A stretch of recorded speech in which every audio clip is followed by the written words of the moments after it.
وبنعرف إن بعد آخر مواجهة مع عصابة الأشرار حصلت أضرار كارثية على مستوى اليابان، ده غير السجون اللي اتعرضت للتدمير في مختلف المواقع وتحرير الأشرار المسجونين بسبب عدم قدرة الأبطال على حماية العامة.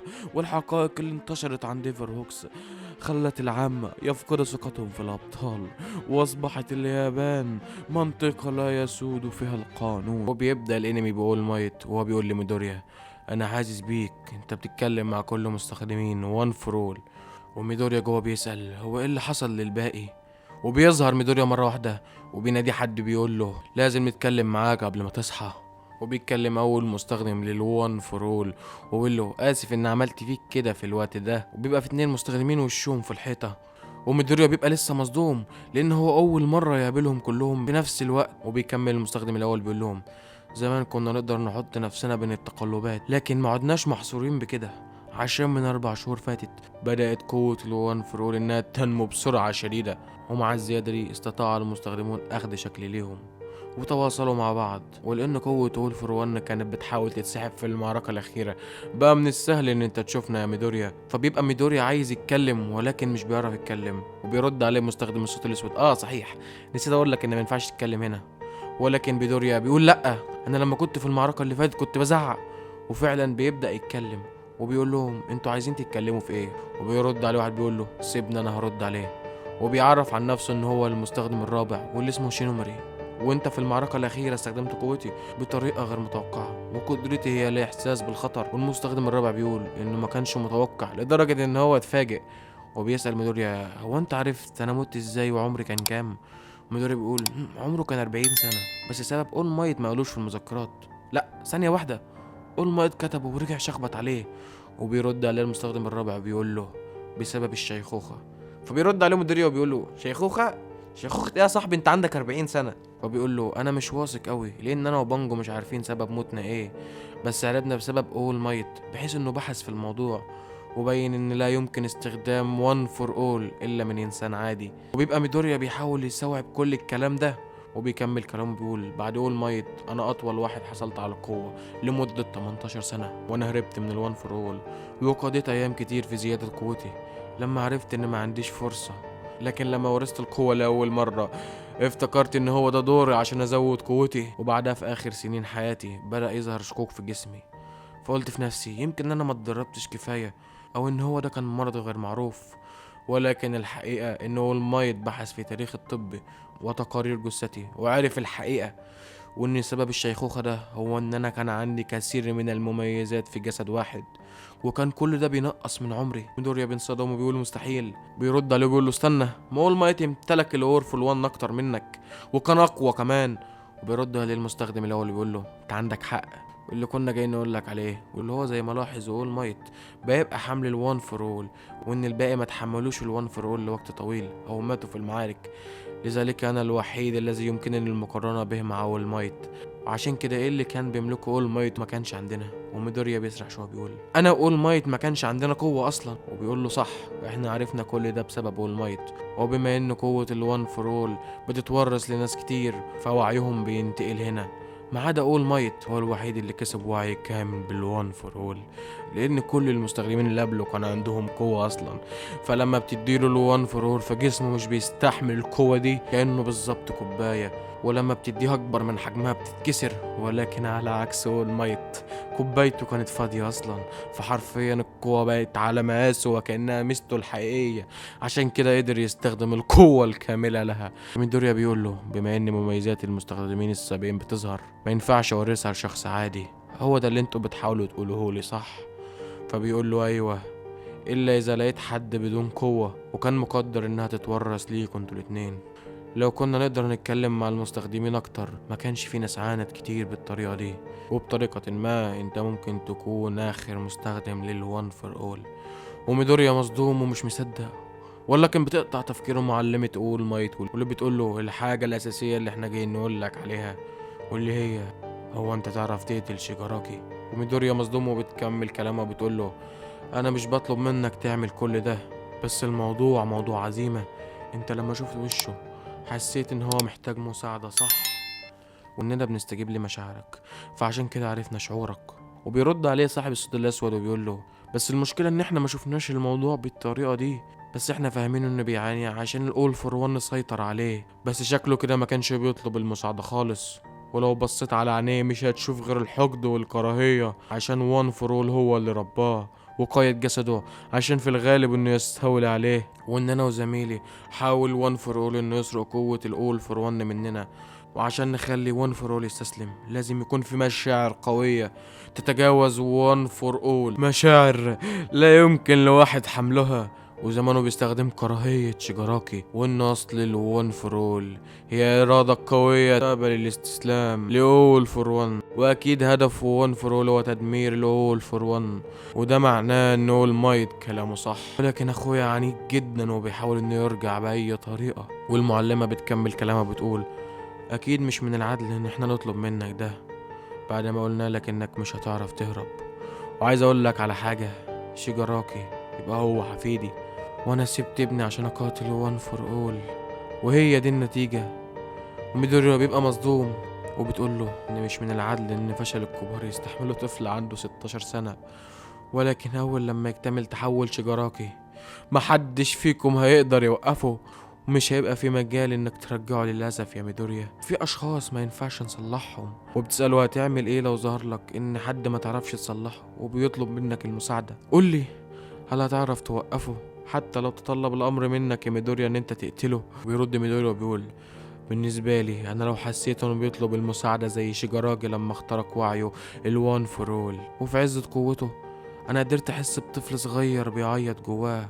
انا حاربت كتير من الناس وكان علي قتالهم من اجل ايقافهم، ولكن معرفتش ايه اللي وصلهم للمرحلة دي. مش يمكن لو كنت عرفت كان ممكن وصلنا لنتيجة تانية. يمكن انا لسه لازم احارب عشان قتل ناس كتير، وهذا ناس انا بحبهم، لكن وان فور اول ليست قوة الهدف منها هو القتل، بل الهدف منها هو الانقاذ. ده اللي انا اتعلمته من اول مايت. يمكن مش انا بس، اظن ان القوة اللي طورها اول مايت شجعت عددا من الناس لا يحصى، حتى ان كان اصلها قوة غرضها التدمير. حتى بعد ان خاطرتم بحياتكم جميعا وزودتوها قوة بقى ليها معنى اخر. يمكن الطريقة الوحيدة لإيقافه هي تكون قتله، لكن أنا مش عارف هعمل إيه بالظبط. أنا عايز أنقذ الواد ده.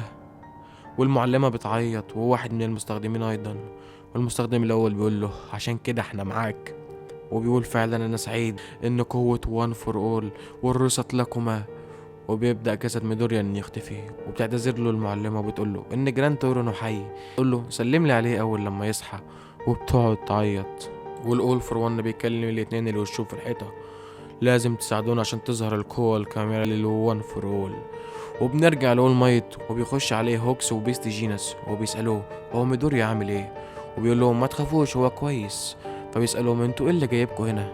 فهوكس بيقول له الأمر متعلق بالأول فور وان وميدوريا، وسمعنا من انديفر ان شيجاراكي كان بيدور على ميدوريا، وانا عايز اعرف كان بيدور عليه ليه. وكمان من النهاردة احنا مش بنحارب أسرار فقط، بل كمان بنحارب الرأي العام. والمايت بيقول في دماغه انا لازم احافظ على السر ده لمنع نشر الفوضى، بس احنا ما عدناش في المرحلة دي دلوقتي، وهم مش هيستسلموا غير لما يعرفوا الموضوع. والمايت بيقول لهم تعالوا نتكلم في الموضوع في مكان تاني، انا هعرفكم كل حاجة. بننتقل ل3 ايام بعد الحرب والدنيا كلها متكسرة، وبيبقى في اجتماع وبيتكلم انديفر وبيقول ان ده اللي في عصابة الاشرار ده يبقى ابني، وهي دي الحقيقة. والجميع بينصدم وبيحكي لهم على كل مشاكل عائلته وبيعتذر لهم. فبيسألوا عن موضوع قتل بيست جينس، فبيرد عليهم هوكس وبيقول لهم مقتله كان مزيف عشان اتسلل ليهم، بس انا فعلا قتلت شرير وبعتذر عن اخفاء حقيقة ابي. هو بيبدأ يفسر هو ليه قتله. فبترد عليه صحفية وبتقول لهم انتوا ليه باردين كده؟ في ناس فقدت بيوتهم وحياتهم، اكيد كل ده بسبب الاشرار، ولكن برضه بسبب غلطاتكم. انتوا واقفين بالبرود ده ازاي؟ فبيرد على انديفر وبيقول لها يعني لو وقفت عيطت دلوقتي هل ده هيغير اللي حصل؟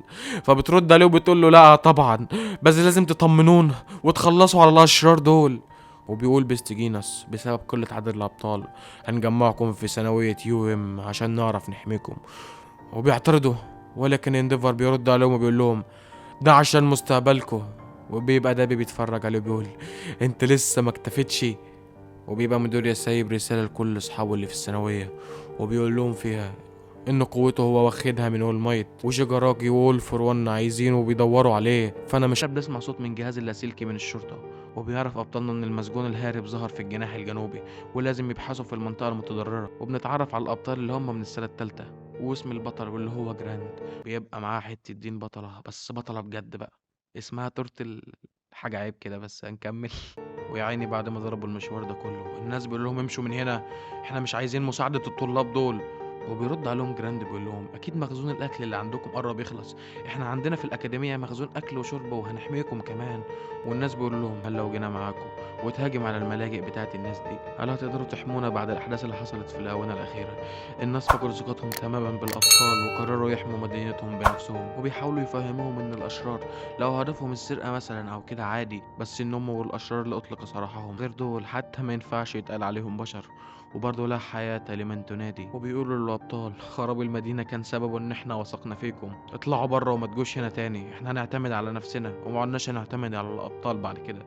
بيخرج جراند وبيبقى متضايق جدا، ويقول لو كان ينفع بس استخدم ميستي عليهم. تورتل بتقول له ما ينفعش، ولكن فجأة بيجي لهم مكالمة وبترد على المكالمة، وبيعرف ان في شرير جاي ناحيتهم دلوقتي ومحدش هيقدر يساعدهم. اللي بيطلع ان هو ماسكولار، واللي ميزته اللي هي التضخم العضلي. وبيبص لهم ويقول انتوا اتنين بس، ايه العدد ده؟ وبيطلب جراند من تورتل انها تمشي وتساعد الناس ان هم يمشوا من هنا، وبرضه تطلب المساعدة. هو بتقول له انت هتعمل ايه؟ فبيقول لها انا هسحقه. والناس بيبقوا رايحين عشان يواجهوا الشرير، والبنت بتقول لهم بلاش، الراجل ده مجرم شرير ومتعطش للدماء ومش هتعرفوا تعملوا معاه حاجه. والناس بيزقوها وبيقولوا لا احنا مش بناخد الاوامر منك انتي. الوقت ده بيكون ماسكلر ثبت جراند على الارض، وبيقول له انت مش قادر كفايه عشان اضيع وقت عليك. وبيحاول جراند انه يستعمل قوته عليه واللي هي الارتجاج، وبيحاول ولكن مفيش فايده. وبيقول له مفيش فايده، قدرتك مش هتاثر فيا، انا جسمي محاط ب 12000 طبقه من الالياف العضليه. وبيقول جراند في نفسه ما عنديش حل غير ان استعمل قدرتي الكامله، صحيح مش هقدر اتحرك لفتره بس لازم اهزمه. وفعلا بيستخدم قدرته الكامله، وماسكلر بيقول له تمام، في الحاله دي بس انا هرفع قدره الدرع بتاعي ومش هيأثر فيا حاجه خالص. وقبل ما بيقضي عليه بينصدم بدمام بنفسجي حواليه، وبيطلع منه شخص وبيضرب ماسكولار وبيرميه على الارض. وفجاه بنلاقي مدير طالع من الدخان، عشان كده من ساعتها انا حاسس ان في خطر. وماسكولار بيسمع صوته بيقول انا عارف الصوت ده، مستحيل انساه، هو ده انت ميدوريا صح؟ انا فضلت اواجه ناس بس كانوا ضعفاء، ما كانوش بيروا عطشي للقتل، انا نفسي ادوم الحماسه دي مره تانية. وبيقوم هادم المبنى اللي كانوا عليه وبيقول له خلينا نتقاتل بكل قوتنا يا ميدوريا. وميدوريا بيقفز وبيطلق ضباب بنفسجي، وبيروح يوديه لتاتومي وبيقول لها انا اسف ان ما قدرتش الحقه قبل ما يحصل كل ده. وبينطلق على ماسكولار. بعدها بنكتشف ان ميدوريا بقى قادر يتكلم مع حاملي ميزات وان فور اول السابقين، وبنكتشف ان الدخان ده عباره عن ميزه المستخدم الثالث، وانه بيستعمل ميزه الضبابه عشان يجبر ماسكولار على انه يروح في منطقه مفتوحه، وبيستخدم ميزه الطفو وبيستناه في الجو، وبيستعمل ميزه الرابع عشان يحس بالخطر. ولكن فجاه بيهجم عليه مره واحده، ولكن ميدوريا كان حاسس بكل ده. وبعدين بيثبته بالصوت الاسود وبيقوم رميه بعيد، وبيروح معاه وبيساله عن مكان شيجاراكي وول فور ون. فبيقول له ما اعرفش والله، هو قال لي اعمل اللي انت عاوزه بس. في اللحظه دي ميدوريا عارف انه مش هيطلع منه باي معلومات. قال لنفسه لو كنت اعرف اللي وصلهم للمرحله دي كنت اقدر اساعدهم، بس ده ما غيرش حقيقة ان انا لازم اقاتل ماسكولار. وبيقعد يستفز فيه لحد ما عضلاته بتنفجر، وبيستغل ميدوريا اللحظة دي وبيقوم مديله واحدة ومخلص عليه.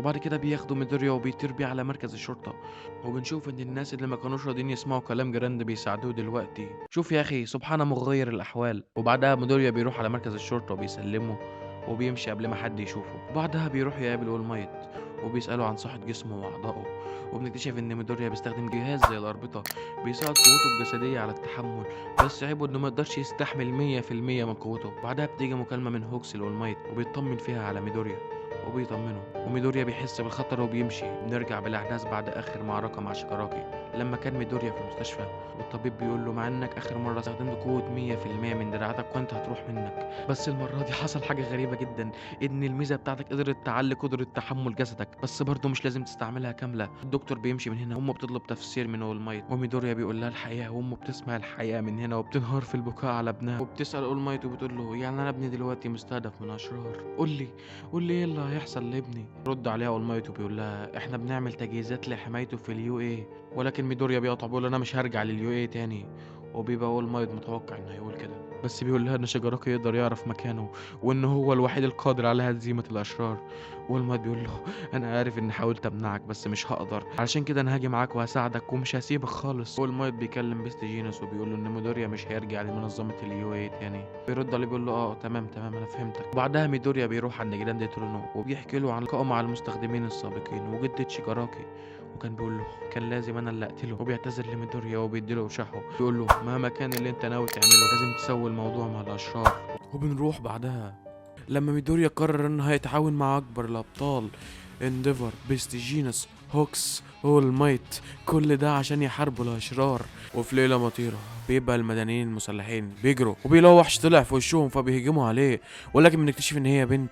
تقول لهم استنى انا مش شريره، انا كنت خايفه بس. بيفضلوا يضربوا فيها لغايه ما بتقع على الارض، وبتترجاهم ان هم يوقفوا ضرب فيها، ولكن مش بيصدقوها وبيقولوا لها انت بتحاولي تخدعينا عشان تهجمي علينا صح، ويبقوا رايحين يكملوا فيها ضرب، ولكن ميدوريا بيتدخل وبينقذها في اللحظه الاخيره وبياخد الضربه بدلها، وبيقول لهم اهدوا شويه، انا عارف ان الدنيا مطر وانتم متوترين بس البنت دي مش زي الاشرار، دعوها رجاء. وبيقولوا ما هي اللي غلطانه عشان هي بتمشي بالليل وهي لابسه كده. وبعدين بيسيبوها ويمشي وميدوريا بيديها المظله بتاعتها، بقول لها انت ايه اللي ماشيكي بالليل في المطره كده؟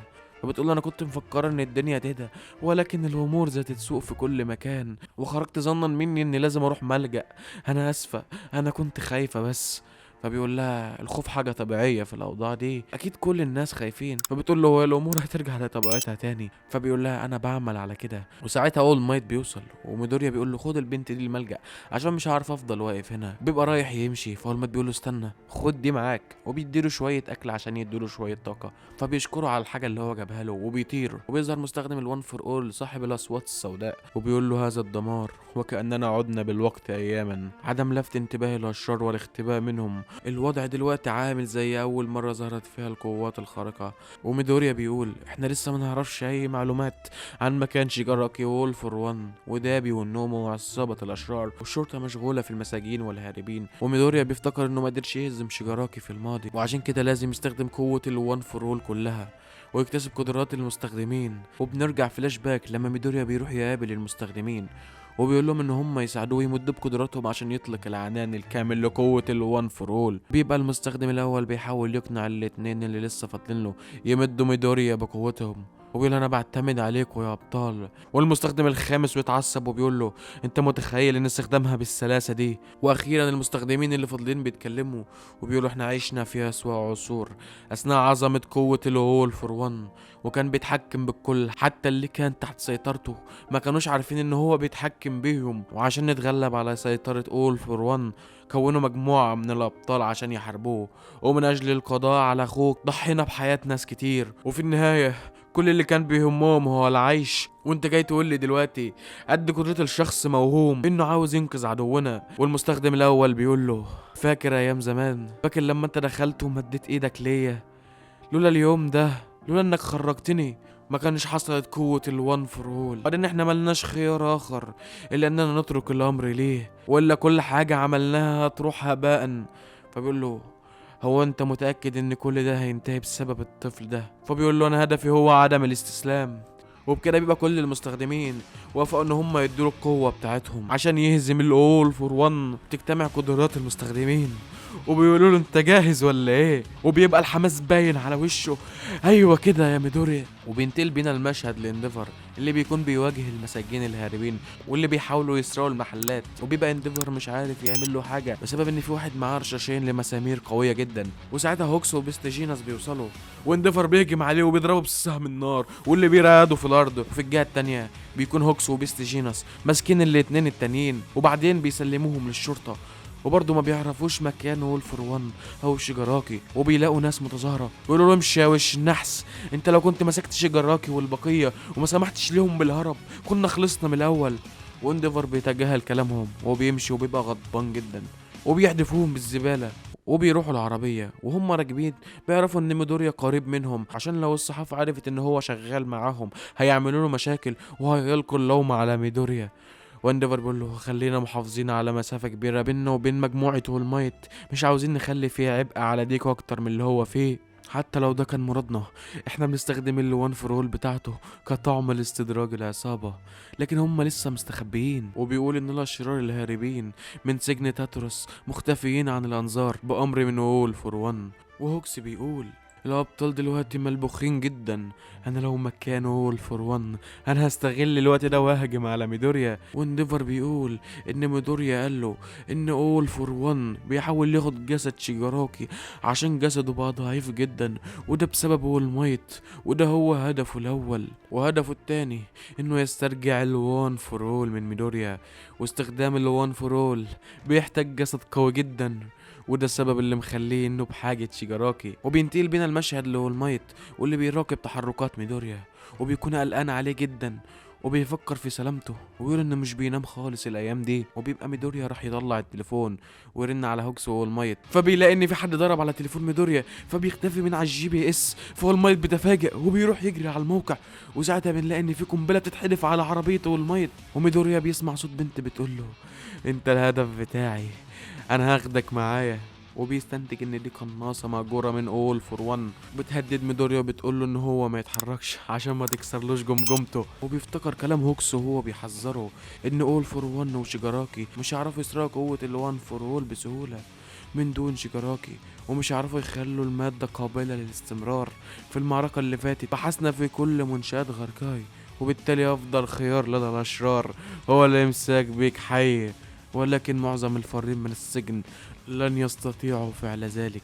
الشخص الوحيد الذي يستطيع هي امرأة التي كانت في تاتاروس، ولو قابلتك لازم تهرب بسرعة. وبنرجع للحاضر وميدوريا بيلف وشه وبتقول له مش انا قلت لك ما تتحركش، وبتضربه رصاصة، ولكن بيحس بالرصاصة وبيتفاداها وبياخد التليفون وبيحاول انه يهرب. وبيبقى بيقول ان الشريرة دي كانت بطل وان اسمها ليدي. وبيقول كمان زمن والمايت وهوكس عرفوا بالمشكلة اللي انا فيها وهيجوا لهنا وممكن ليدي تقتلهم، وبيقرر انه يحاربها وبيخاطر بحياته عشان ينقذ اصدقائه.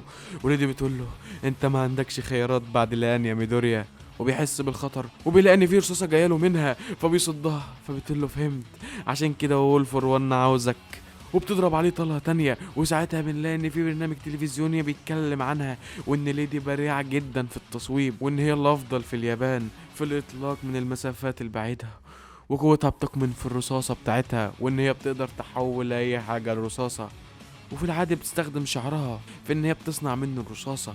وبنرجع تاني لميدوريا واللي بيقول الحمد لله ان انا قدرت اصد الرصاصة بتاعتها دي، وبيحدد مكانها من خلال الرصاصة الاولى وان هي على بعد كيلومتر من هناك. وميدوريا بيقول انا بدل ما اصد رصاصتها هاجم عليها. وليدي بتقول ان ده اول شخص ما يموتش من اول طلقة. وبيكون في راجل معاها بيقول انا لازم اروح لابويا. بتقول له ماشي بس بعد ما نتعمل المهمه دي، يعني فاهم، ربنا يحلها. وتقول له يستخبى قبل ما ميدوريا يجي، وبتحطه في غرفه وبتقفل عليه. وبتقول انا كنت لازم اخلص منه. وبتفتكر لما كانت بتهرب من السجن وبتقابل الراجل ده عاجز مش بيتكلم ولا بيتحرك، فبتقرر ساعتها انها تساعده. فبيظهر اول فور ون بيقول لها انا فرحان اني شفتك، انا طالب منك معروف، انا عارف انك مختلفة تماما عن البقية، وفي طفل معين بيدرس في مدرسة يو ايه هيسيب المدرسة قريب، انا عاوزك تجيبي لي الطفل ده. وبيحذرها وبيقول لها اشخاص اقوياء هيبقوا مراقبينه وبيحموه من بعيد، عشان كده لما تيجي تهجم عليه اعزليه عنهم. فبتقاطع بتقول له استنى كده، انت مين اللي قالك ان انا هوافق اصلا؟ انت هربت كل المساجين وجاي عليا انا تستغلني في هدفك. فبقول لها هدفنا مش هدفي لوحدي، انت مش فاكر البطل اللي قتلتيه اللي كان حليفك مش هيحل الدمار على مجتمع الابطال زي ما انت عاوزه لو الواد ده على قيد الحياه. بيقول لها انت تعرفي الشخص اللي معاكي ده؟ فبتقول له لا ما اعرفوش. فبيقول لها ده هو كمان ضحيه لمجتمع الابطال، دي الضربه القاضيه لاولئك الابطال، تعالي هساعدك. حط ايده على دماغها وبيديها قدرة المشي على الهواء. وول مايت بيطلع من الانفجار سليم، وبيقول لولا السيارة دي كان زمان اتحولت لهشلاء. بيقول ان مستحيل دي تبقى سرقة عادية، دي محاولة قتل وهدفها ان هم يبعدوني عن ميدوريا عشان يموتوه. وبيطلع عليه راجلين وبيضربوه بأسلحتهم، ولكن اول مايت بينط من العربية وبيقع على الارض. واول ما واحد بيشوفه بيخاف منه، فالتاني بيطمنه وبيقول له ما تخافش، ده شخص ضعيف دلوقتي، والميت اللي نعرفه مات من زمان. وبيرجع فلاش باك لورا لما كان بيواعد أم ميدوريا إنه هيحميه حتى لو كلفه حياته، وبيقولوا ابعدوا عن طريقي، وبيمشي ناحيته وهو بيقول إن ميدوريا كان حامل وزر أكتر من اللي أنا كنت شايله طول الوقت بسببي. بيفتكر ميدوريا وهو بيقوله إن مهما حصل لك هفضل جنبك وأتحدى المصير. مع ذلك كرس حياته كلها من أجلي، ولو حصل له حاجة هعرفكم من هو والميت. وبيقعوا على الأرض من الخوف.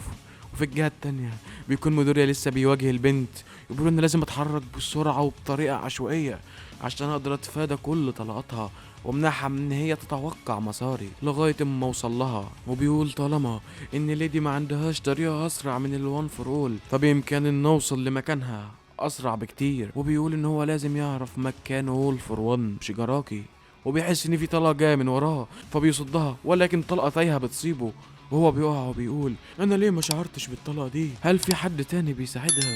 بس انا مش حاسس باي اعداء او اي نية قتل قريبة. لا ثانية واحدة، انا فهمت، طالما هي القاتلة المهجورة بتاعت اول فور ون يبقى اكيد ادالها واحدة وهي السير على الهواء، والقوة دي بتخلي نطاقها يتوسع بشكل كبير. دري بيقول هي ينبغي عليها ان تقبض عليا حي، بس بما اني اتفاديت جميع ضرباتها قللت المسافة اللي ما بينا، والطلقة بتاعتها اللي اصابتني من شوية كانت طلقة مقوسة. وبيقول ان هي كل ما كانت قريبة اكتر احتمال ان هي تصيبني بيزيد، وبقى من الصعب التعامل مع طلقاتها المتتالية. وساعتها بينزل على الارض وبيعمل دخان بيغطي المكان كله، وبيطلع له المستخدم السادس وبيقول له انا مش قلت لك ان من الخطير انك تبعت دخان كتير كده؟ الخصم عبارة عن مدفعية متحركة عالية السرعة وبعيدة المدى، وبيقول ان بمجرد انه يطلع من الدخان هي هتصيبك على طول وانت ما عادش ليك مهرب كده.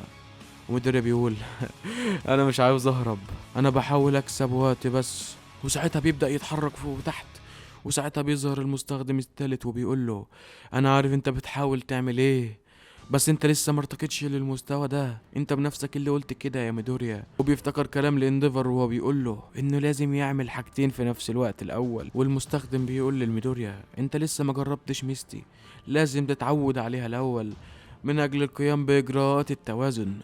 فميدوريا بيقول له انت اتأخرت، انا عملت كده بالفعل.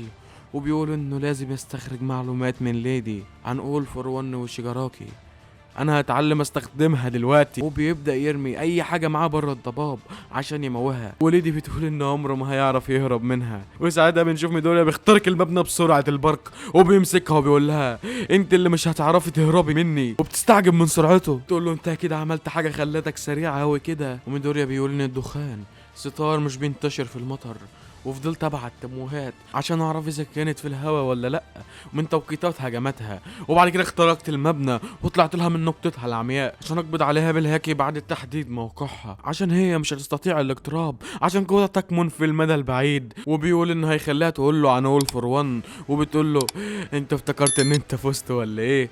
وبتلف وبتضربه طلقة، وبتقول ان لجنة السلام قالت لها على كل حاجة، وبتضربه طلقة تانية وهو بيقع وبيقولها انت ليه خدتي صف اول فور ون؟ هو بيحاول يتحكم في كل شيء، لا عملت كده، انت كنت بطلة.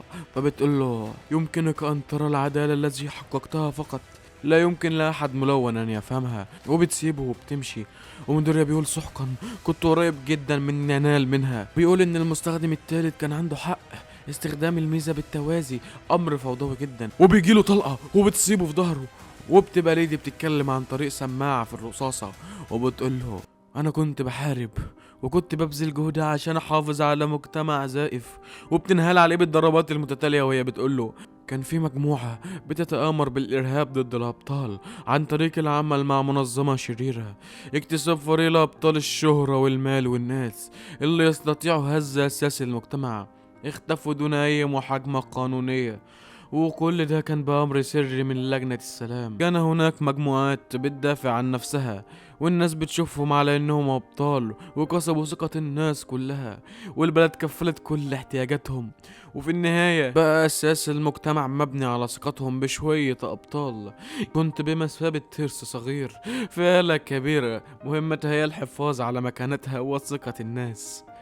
وبس ليها وجه طيب بتظهر لعمها، ووجه سري بتقتل به الناس الأبرياء. قطعتهم وسمعت كلامهم في كل الأوامر اللي قالوها لها، وبتفتكر لما بيبقى فيها أطفال جايين عشان يسلموا عليها وتمد ايديها عشان تسلم عليهم، فبتشوف ايديها وهي ملطخة بدم الناس اللي قتلتهم، وبتقول ان كل ده بقى بيحسسها بالعار. وبتفتكر كمان لما كانت في مقابلة مع رئيسها وبيقول لها ان في 2 بيحرضوا المدنيين ان هم يبقوا مجرمين، وبعد ما بيخلوهم مجرمين بيمسكوهم وبياخدوا عليهم مكافأة. انا عاوزك تقتليهم. فبتقول له انت شايف ان كده المجتمع هيتحسن؟ ما احنا ممكن نرشدهم للطريق الصح بس من غير دم خالص. فبيقول لها يا ليدي الأهم هنا هو الحفاظ على الأمل اللي بيمنحه الأبطال للعامة. فبتقول له وبعد ما نحافظ عليه ايه اللي هيحصل؟ فبيقول لها انا واثق اني عارفه. فبعدها بتقول له انا هستقيل، وبتضربه بالنار. وبنرجع لميدوريا واللي بيقول لها يعني انت قتلتي اعضاء في لجنة السلام ورئيسها. عشان كده الصحافة كانت كاتبة ان في ابطال دخلوا في نزاعات مع بعضهم خلتهم يتبادلوا اطلاق النار ويقتلوا بعضهم البعض. كلامك صح، حتى اللجنة قامت بحماية الخدعة حتى حينها، وما ظهروش السبب الرئيسي للنزاع اللي حصل. المجتمع الوردي اللي الناس تخيلته ليس سوى مجرد وهم. المستقبل تحت حكم وولفر 1 أفضل بكثير. وبتضرب عليه طلق، فميدوريا بيعرف مكانها وبيرد لها الضربة بس بتتفاداها. فبينطلق عليه وهو بيقول أنا بدأت أفهم العالم مش كله أبيض أو أسود، في جزء كبير رمادي، وعشان كده همد إيدي المساعدة. فبتضربه وبتقول له أنت نتيجة تعليم فاسد. فبيتفادى الضربة بتاعتها. فبتقول حتى في الهوا عرف يتفادى الضربة بتاعتي، ده أكيد بيعتمد على التنبؤ. أنت عاوز تلعبها كده؟ خلاص ماشي، أنا هديك اللي أنت عاوزه. وبتصاب ناحية شيساكي، فميدوريا بينصدم. وبترجع فلاش باك لما كانت في محل هدوم، وشيساكي بيقول لها انا عارف الواد ده عنده حالة خطيرة من متلازمة الابطال. فبتقول له انا هاخدك معايا وانا بمسكه عشان تتأكد من الهدف. فبيقول لها انا مش مهتم، انا خسرت كل حاجة، ما عادش فاضل لي غير حاجة واحدة بس، سيبيني اشوف ابويا وهاجي معاكي في اي مكان. وبيكون شيساكي بيصرخ عليها وبيقول لها انا عملت كل اللي انت عاوزاه، يلا وديني لابويا. وبتطلق رصاصة وبتقول له ان طالما تشيساكي هيموت بسببه يبقى ضميره مش هيرتاح ابدا. وبتقول ان ميدوريا الوقت تركيزه كله يبقى مع تشيساكي، وساعتها بقوم مصوبة عليه وضربة، وبيستخدم ميزة هاكاي وبيهرب من الضربة. وبيقول انا ممكن اخزن طاقة حركة بالشكل مؤقت ثم اطلاقها، بينما كنت بتضرب عليا وانا بتفاداها كنت بتحرك حركات عشوائية وسريعة وخزنت طاقة زيادة. وان فور اول بنسبة 45%، وبيطير بسرعة خرافية. وبيقول الكل عارف مشهد والمايت وهو بينقض اسرع من الرصاصة وبيلحقه بطريقة اسطورية. ودي بتبقى مصدومة وبتقول مستحيل، ازاي يقدر يعمل كده؟ وبيمسك في السور وبيظهر المستخدم التالت وبيقول هو من شوية استخدم وان فور اول بنسبة 45%، والإحساس بالخطر والضباب الساتر والصوت الأسود والهاكي والطوفان بتتابع سريع جدا. والنتيجة كانت إن هو مش عارف يستخدمها بسرعة كافية، ولكن المرة دي اختزل الأمر إلى وان فور اول والصوت الأسود. ولكن ميدوريا بيدفع نفسه اتجاهها في لمح البصر وبيكسر لها السلاح بتاعها وبيقول لها خلاص انتهى الأمر يا ليدي. وبعدين بتقع، وهي بتقع تقول انا ايه اللي حصل لي؟ انا من امتى بدأت اشعر بالاشمئزاز من الكلام المعسول؟ وبتغمض عينيها ومنتظر انها تقع على الارض وتموت. وساعتها بتلاقي ان ميدوريا بيمسكها وبيقول لها ان كنت بتعملي مع وولفر 1 كان زمان الطلقه اللي ضربتيها جت في ظهره وانهت كل شيء. انت لسه عندك نور جواكي، ساعديني في ان اخرجك من الظلام ده، انت لسه جواكي قلب بطل. بتضحك وبتقول له انت مذهل جدا يا ميدوريا، انا حبيتك. ولكن بيفصل اللحظة دي وبيظهر قدامنا وولفر 1 وهو بيقول انا كنت عارف انها ممكن ترجع للنور تاني، عشان كده عملت استعداداتي ولقيت بتنفجر مرة واحدة. وهو بيقول ان في النهاية انت كنت سلاح كل الناس استغلوك لمصلحتهم الشخصية. كم هذا مثير للشفقة محزن لليدي. وميدوريا بيصرخ وبيحاول يلحقها في اخر دقيقه، وهوكس بيظهر وبينقذها. وانديفر بيقول احنا تلقينا تقرير من اول مايت وبيقول له لو في عدو تاني، فبيقول له تشيساكي فوق المبنى، وبيلاقي ان هوكس مش عارف يطير عشان اجنحته صغيرين جدا. وميدوريا بيقف وبيحاول يسحبهم، ولكن بيقول انا استهلكت كل طاقتي. وبيصرخ على هوكس وبيقول له ليدي انفجرت في وقت ما كانتش عايزه تنفجر فيه، واظن اني عرفت السبب، انه اول فور ون اداها ميزه، واظن انه فخخها عشان لو اتهزمت ما تقولناش عن اول فور ون. فوكس بيقول لها كل ده حصل لان اول فور ون استغلك، ما تخليش الموضوع ينتهي هنا، انت قاتلت ميدوريا يبقى اكيد اتعلمت ان مفيش مستحيل، ما تخليهاش تنتهي بانه استغل قوتك ولما فشت خطته يقتلك. قوليلي عن اول فور ون وافتحي عينيكي، انت بطلة يا ليدي، فهماني؟ انت بطلة. وليدي بتبقى بتكلم نفسها وبتقول اكيد لجنة السلام استغلوك وخلوك تعمل حاجات فظيعة، ومع كده ووسط الفوضى والدمار دي، مع انكم مش عارفين ايه اللي هيحصل بكرة، لسه عينيكم بتلمع ولسه فيها امل تصحيح كل ده. وبتفتح عينيها وبتقول لهم في غضون شهرين في قصر او غابة هايبوري كان المفروض ان امسك ميدوريا واجيبه على هناك، وبينزلوها على الارض. بتقول لهم هي دي النهاية، انا ما عدتش اعرف اتحمل اكتر من كده. وبتقول لي الهوكس انت ازاي لسه صامت في المجتمع ده؟ فبيقول لها عشان انا عندي شخص بيدعمني وانا شخص متفائل. وانديفر بيجي وبيكون معاه تشيساكي وبيقول له سيبني اشوف ابويا، ده الحاجه الوحيده اللي متبقيالي، عايز اعتذر منه. وميدوريا بيقول له انت فاكر ان انت عملته الري؟ بيقول له ايوه انا فاكرها. فميدوريا بيقول له انا هرجعك لابوك لو قدرت تشكل المشاعر دي ليري، هعمل لك اللي انت عايزه. لو عايز تعرف بقيه الاحداث ما تنساش تشترك معانا في القناه وتفعل زرار الجرس. ودي اخر حلقه من انمي بلو لوك، وده فيديو جامد فشخ عجبك، ويلا بيس.